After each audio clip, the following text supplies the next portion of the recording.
صباح السعادة، وإن شاء الله اللي جاي أحلى وأجمل مهما كان.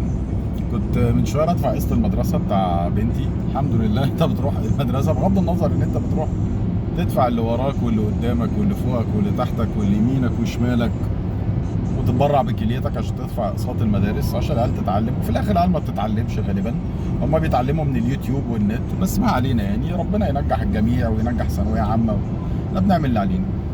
بس اكتشفت يا جماعه ان الاحتلال الانجليزي لسه ما خرجش من مصر. يعني من على البوابه من وانا داخل، الراجل الطيب بتاع الامن اللي واقف، الراجل الشعبي الجميل، بيقول عليك ناشونال ولا انترناشونال، بيتكلم انجليزي.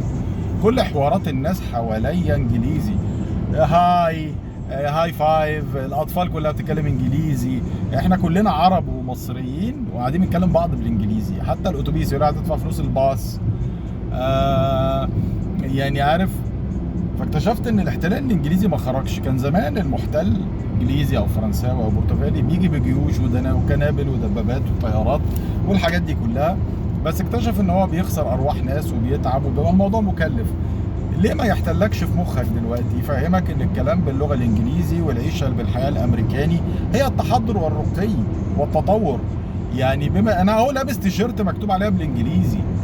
يا جماعه احنا محتلين فكريا، محتلين فكريا. اللغه العربيه تدي الانجليزي على دماغه، واحنا ناس عندنا اصل وعندنا ثقافه وعندنا حضاره، ومش عيب ان احنا نتكلم بالعربي، ومش عيب انك تفخر بان انت اصلك عربي. شوفوا علماء العرب عملوا ايه، واللغه العربيه قوتها قد ايه.